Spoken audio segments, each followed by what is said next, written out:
بسم اللہ الرحمن الرحیم۔ نہ عروج اچھا ہے نہ زوال اچھا ہے، خدا جس حال میں رکھے وہ حال اچھا ہے۔ حکیم صاحب کی انوکھی برکت۔ ابو محمد الخشاب غوری سے مروی ہے کہ ایک جولاہے کا گزر ایک طبیب پر ہوا۔ اس نے دیکھا کہ وہ کسی مریض کو دوائی کے طور پر ارک گلاب اور تمر ہندی املی کٹارے تجویز کر رہا ہے۔ اس نے کہا کون ہے جو اس کام کو عمدگی سے کر سکے؟ یہ جولاہا اپنی بیوی کے پاس آیا اور اس نے کہا کہ میرے لیے ایک بڑا امامہ بناؤ۔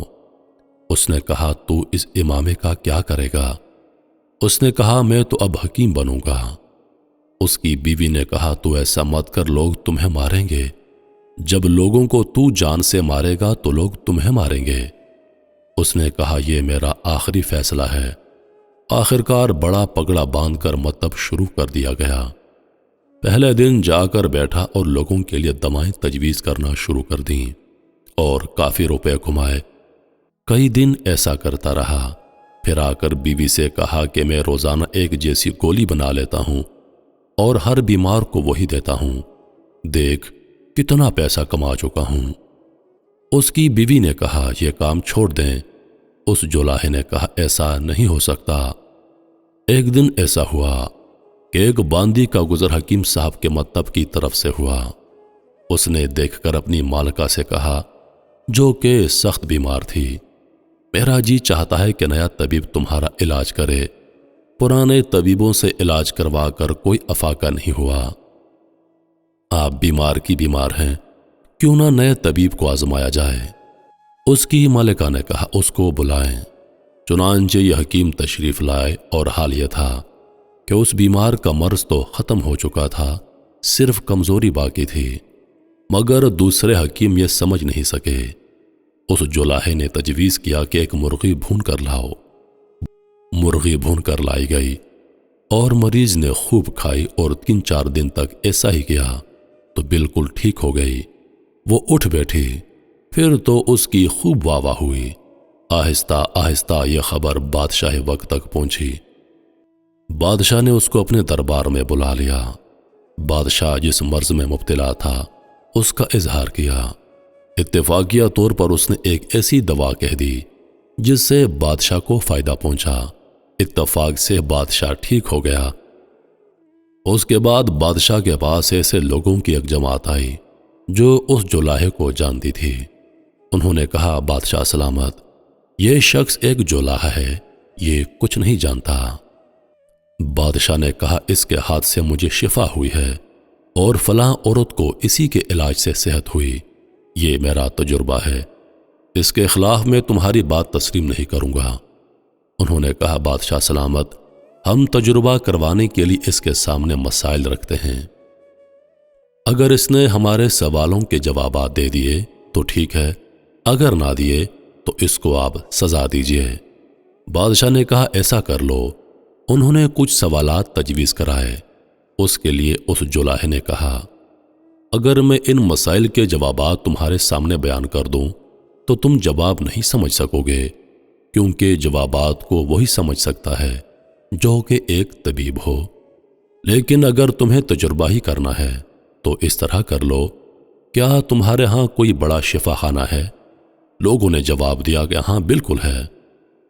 پھر اس نے کہا کیا اس میں ایسے بیمار ہوں گے جو ایک مدت سے پڑے ہوئے ہیں، جو بالکل ٹھیک نہیں ہو رہے؟ لوگوں نے کہا کہ ہاں بالکل ہیں۔ اس نے کہا بس میں ان کا علاج کرتا ہوں، تم دیکھتے رہ جاؤ گے کہ سب کے سب چند دن میں عافیت کے ساتھ اٹھ کھڑے ہوں گے۔ اس علاج کے بعد کیا میری قابلیت کے اظہار کے لیے کوئی دلیل اس سے بڑی ہوگی؟ لوگوں نے جواب دیا نہیں، اگر آپ نے ایسا کر دیا تو ہم آپ کو طبیب مانیں گے، اس کے بعد ہم آپ کی کوئی مخالفت نہیں کریں گے۔ چنانچہ سب شفا خانہ کے دروازے پر پہنچے۔ اس نے لوگوں سے کہا تم سب یہاں پر بیٹھو، میرے ساتھ اندر کوئی نہ آئے۔ اس کے ساتھ صرف ایک شفا خانہ کا افسر تھا، وہ اندر داخل ہو گئے۔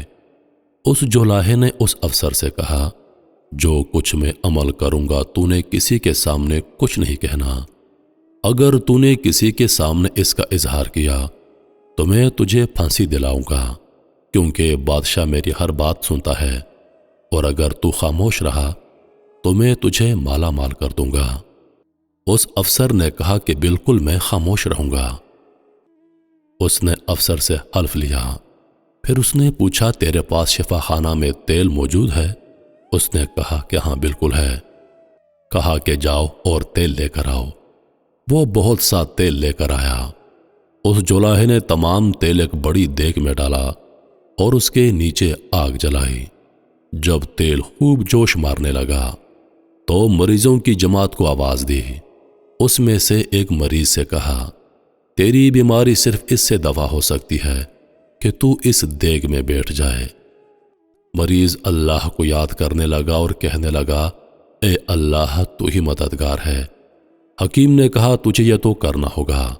اس مریض نے کہا حکیم صاحب مجھے تو شفا ہو چکی تھی، بس معمولی سا سر میں درد تھا۔ حکیم جی نے کہا پھر تو یہاں کیا کر رہا ہے؟ جب اچھا ہو گیا ہے تو تجھے جانا چاہیے۔ اس مریض نے کہا بس یوں ہی کوئی خاص وجہ نہیں تھی۔ حکیم نے کہا تو چلا جا اور لوگوں سے کہتا جانا کہ میں تندرست ہو گیا ہوں۔ وہ یہاں سے نکل کر بھاگا اور لوگوں سے کہتا گیا میں شفا یاب ہو گیا ہوں۔ ان صاحب کی آمد سے پھر دوسرے مریض کا نمبر آیا۔ اس سے بھی ایسا ہی کیا گیا کہ تیری بیماری صرف اس وجہ سے دور ہو سکتی ہے کہ تو اس دیگ میں بیٹھ جائے۔ اس نے کہا اللہ اللہ میں تو تندرست ہو گیا ہوں۔ حکیم صاحب نے کہا اس میں بیٹھنا ضروری ہے۔ اس نے کہا میں تو آج شام واپسی کا ارادہ رکھتا ہوں۔ حکیم جی نے کہا اگر تجھے شفا ہو چکی ہے تو چلا جا اور باہر لوگوں سے کہتا جانا کہ میں اچھا ہو گیا ہوں۔ اب یہ بھی نکل کر بھاگا اور لوگوں سے کہتا گیا حکیم صاحب کی برکت سے مجھے صحت ہو چکی ہے۔ یہ حال سب کا ہوا، یہاں تک کہ سب حکیم صاحب کا شکریہ ادا کرتے ہوئے رخصت ہو گئے اور بھاگتے چلے گئے، اور حکیم کی شہرت میں مزید اضافہ ہو گیا اور مخالفین شرمندہ ہو گئے۔ یوں ایک نااہل شخص اس شہر کا سب سے بڑا حکیم بن گیا۔ میرے محترم عزیز دوستو، کہانی تو یہاں پر ختم ہوتی ہے، لیکن یہ ہمارے معاشرے کی کہانی ہے، یہ ہر دور کی کہانی ہے۔ آپ اپنے گلی محلوں میں، اپنے شہروں میں، اپنے گاؤں میں، اپنے قصبوں میں دیکھیے، ایسے بے شمار لوگ آپ کو نظر آئیں گے جن کا میڈیکل اور ڈاکٹر سے کوئی لینا دینا نہیں، جنہوں نے محض دوائیوں کے بارے میں پڑھا ہوگا اور انہوں نے اپنا میڈیکل کلینک کھول لیا ہے جو لوگوں کا علاج کرتے ہیں اور لوگوں کی زندگیوں سے کھیلتے ہیں۔ ہمارا سب سے بڑا المیہ یہ ہے کہ ہم سنی سنائی باتوں پر یقین کر لیتے ہیں۔ ہم نے کسی سے سن لیا تو بس اس پر مکمل یقین کر لیا۔ انہی لفظوں کے ساتھ میں اجازت چاہوں گا، اس امید کے ساتھ کہ سانسنِ وفا کی تو اگلی بار ایک اور ویڈیو لے کر آپ کی خدمت میں حاضر ہوں گا۔ تب تک کے لیے خدا حافظ۔ اللہ پاک آپ سب کا حافظ و نگہبان۔ ہنستے رہیے اور ہمیشہ مسکراتے رہیے۔